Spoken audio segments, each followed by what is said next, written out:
नाम नूर मोहम्मद खान है। MIM party में शामिल होने का हमारा एक ही मकसद है कि आज तक 70 सालों से हम लोगों ने सिर्फ और सिर्फ एक ऐसी पार्टी का साथ दिया जिन्होंने हमें सिर्फ एक भीड़ का हिस्सा बनाया। आज तक हम लोगों का पहचान किशनगंज डिस्ट्रिक्ट में जितने भी बड़े बड़े नेता आए हैं, आप ये देखते हैं कि किसी भी नेता का पहचान पूरे इंडिया में नहीं है। लेकिन अवैसी साहब भी एमपी है, हमारे किशनगंज डिस्ट्रिक्ट से भी जावेद साहब एमपी है। लेकिन इसकी तुलना हम देख रहे हैं कि जितना बार हम आज अवैसी साहब को किशनगंज में देख रहे हैं, वहाँ के आवाम जहाँ तक के जावेद साहब को हम देख नहीं पा रहे हैं। आज जो कि यहाँ का रहने वाला है, आज हमारी आवाज़ जावेद साहब नहीं उठाते, अवैसी साहब उठाते हैं। आखिर वो भी पार्लियामेंट है दोस्तों। सभी आज हम लोगों की मजबूरी यही है कि हम लोगों ने अपने बाप दादाओं के चाल पर चले। हमारे बाप दादा लुंगी पहन रहे थे, हम लुंगी में चले। हमने क्या किया, हमारे बाप दादा साइकिल पर चल रहे थे, हम कार पे आए, सूट बूट पे आए। इसी तरह अगर हम लोगों को अपनी इस किशनगंज डिस्ट्रिक्ट का एक पहचान बनाना है तो हमें कुछ नया चूज करना पड़ेगा, ना कि पुरानी जो हम कर रहे थे। कांग्रेस पार्टी, आरजेडी पार्टी, उन लोगों ने आज तक हमको दिया ही क्या। और अगर जेडीयू ने कुछ दिया भी है तो वो हमसे लिया बहुत कुछ, और आज हमसे लेकर के जेडीयू ने आज बीजेपी का साथ दिया। लेकिन हमारे अवाम सिर्फ हमेशा एक ही चीज़ कहते हैं कि हम बीजेपी के साथ हैं, हम बीजेपी के बी टीम है। मुझे ये समझ में नहीं आ रहा है कि बीजेपी का बी टीम हुए कैसे।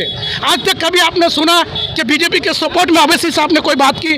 आज तक आपने सुना कि इंडिया में आज या कहीं पे भी बीजेपी के सपोर्ट में कोई बात किया? लेकिन आज यहाँ हम देख रहे हैं किशनगंज डिस्ट्रिक्ट में यहाँ की जनता आज भी मुक्त बन के बैठा हुआ है। आज भी वही झंडा लहराना चाहता है जो 70 साल पहले।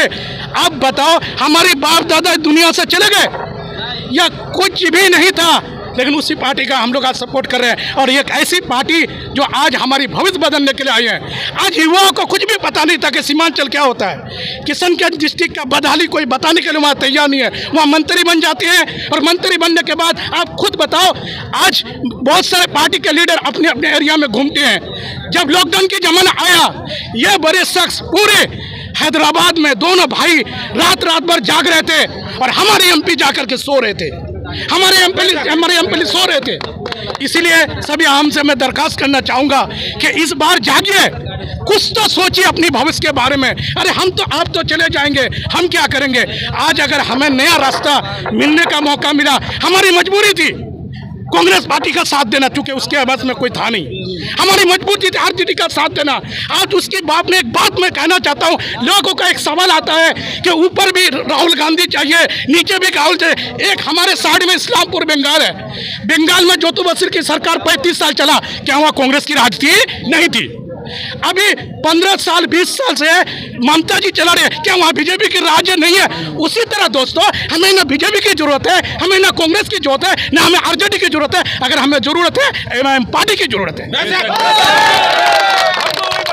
अगर एमआईएम पार्टी आज कहता है कि किसी भी कामयाबी का आगाज कर चुका है सर ने, और मैं डिसीजन लेना चाहूंगा, सबसे बढ़िया कोई नेता आज किशनगंज डिस्ट्रिक्ट में पैदा हुआ है, वो एक है मिस्टर अख्तरुल इमाम साहब का। क्योंकि एक बात बताइए, एमपी साहब का पूरे भारत में नहीं जानता, बिहार में कहीं जानता नहीं।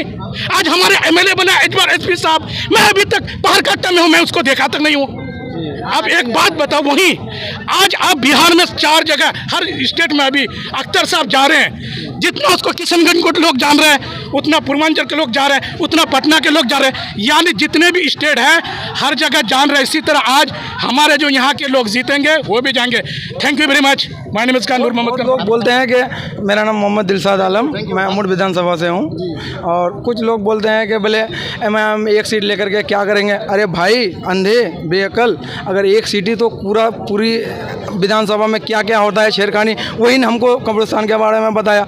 कहीं अगर मस्जिद में हमला होता है, वही अवैसी आगे होता है। और भी तो कोई पार्टी है, 70 साल पहले मेरा बाप दादा का दादा एक पीढ़ी गुजर गया, कांग्रेस को वोट देते उसका एमपी सब क्या होता है, वो लोग को भी तो आवाज़ उठाना चाहिए पार्लियामेंट में। बस बिहार में अगर उठाएगा तो अख्तरुल इमाम, और पार्लियामेंट में उठाएगा तो अरशदुद्दीन अवैसी, तो उसका अलावा और कोई नहीं है हमारे पास, और कोई चारा है ही नहीं है।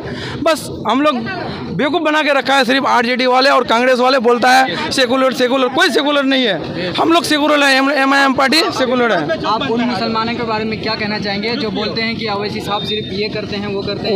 वो मुसलमान के बारे में क्या बोलेंगे, उनके लिए हमारे कोई ऐसा शब्द है ही नहीं। ठीक है, लड़ो भाई, वो लोग हाँ आरजेडी की तरफ से लड़ा है।